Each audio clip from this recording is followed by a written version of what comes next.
नमस्कार मैत्रिणींनो, आज मी तुमच्यासाठी मालवणी पद्धतीतली भरलेली वांगी घेऊन आलेली आहे, एकदम सोप्या पद्धतीत। आणि ह्याची रेसिपी मी कशी केलेली आहे ते मी तुमका पुढे सांगतोय।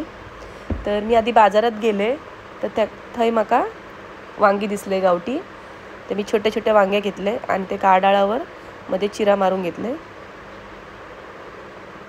आता तव्यावर मी शेंगदाणे घातले, ते चांगले परतून घेतले।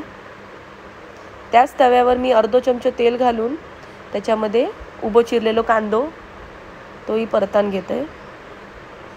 1 चमचा जिरा, 1 चमचा धने तेही चांगले परतून घेतलेले आहे।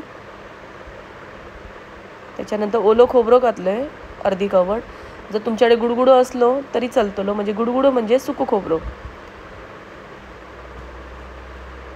तो मी सगळं परतून घेतले। आता हे जो खोबरं मी परतून घेतलेलं तव्यावर तो मिक्सरात घातले, शेंगदाणे घातले, आलं लसूणची पेस्ट 1 चमचा आणि कोथिंबीर घालून त्याचा वाटण काढून घेतले।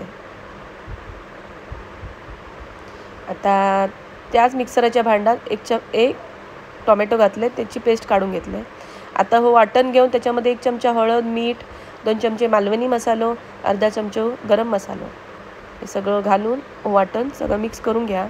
आता ह्या वांगी असा ना त्याच्यात मी भरले बघा मसालो, असे करून सगळ्या वांग्यात मी भरून घेतलोय मसालो। तर बघा झटपट होणारी वांगी आहे आणि शिजता पण लवकर। आणि हो मसालो उरले तो मी साईडात ठेवलेला आहे।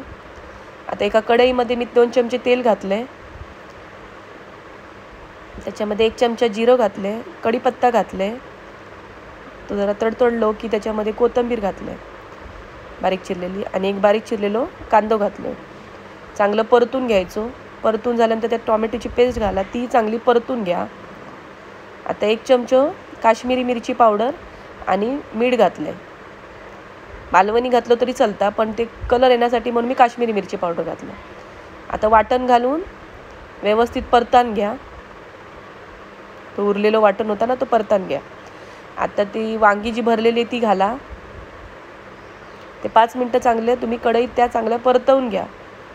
झालेलं असा बघा। आता याच्यात तुमका किती पातळ हवा, किती जाड हवा असं तुम्ही हे करा, पाणी घालून तेवढं पाणी घाला, जास्त पाणी नका घालू, कारण ही भाजी सुकीच बरी लागता। तर बघा ही तयार झालेली आहेत, अशी चमचमीत, चटपटीत, झणझणीत अशी मालवणी पद्धतीतली भरलेली वांगी तयार असा। तर तुम्ही ह्या पद्धतीत नक्की करून पहा आणि माका सांगा कशी झालंय ते, आणि खाऊक या। तर माझं पूर्ण व्हिडिओ बघितल्याबद्दल धन्यवाद। असेच माझे व्हिडिओ पाहत राहा। आभारी आहे तुमचे।